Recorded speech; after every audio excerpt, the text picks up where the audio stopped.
Nous sommes tous dans une société du XXIe siècle qui est essentiellement numérique.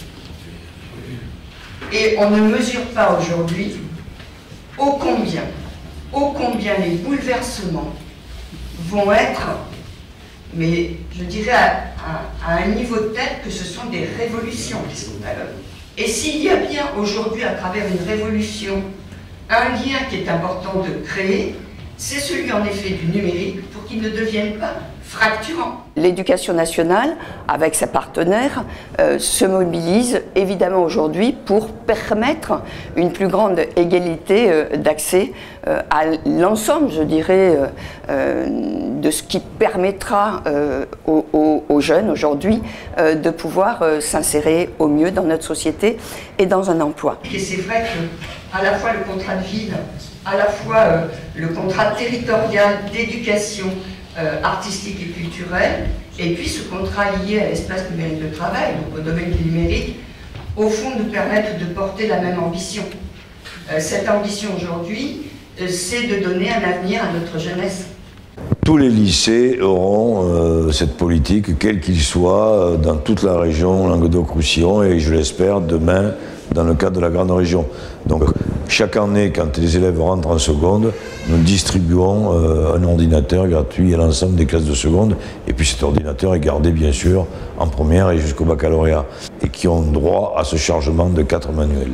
C'est l'amorce du cartable électronique en totalité sûrement bientôt.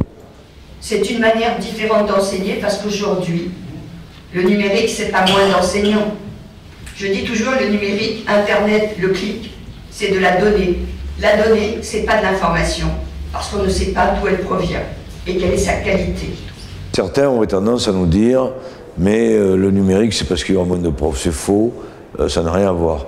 Alors tous les profs n'utilisent pas le numérique. Et on sait aujourd'hui, par exemple, qu'entre 30 et 40% de professeurs utilisent le chargement pour les bouquins dont je vous ai parlé.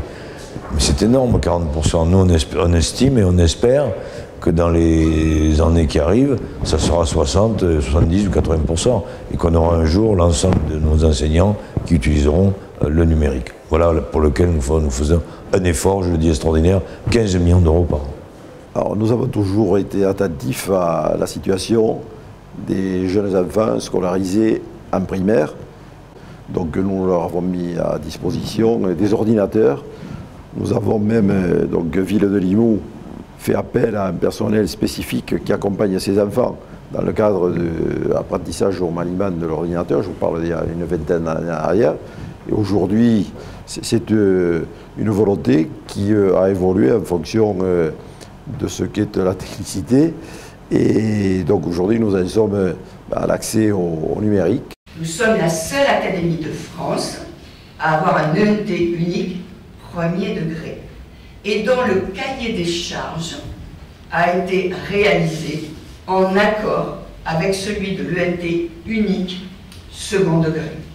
Alors c'est vrai que nous avons été aidés, parce que les fonds européens, le FEDER, nous a permis que, entre l'investissement de l'académie et l'investissement des villes soit à 1,50 € par élève, ce qui aujourd'hui défie toute concurrence, je dirais, toute ENT confondue au plan national.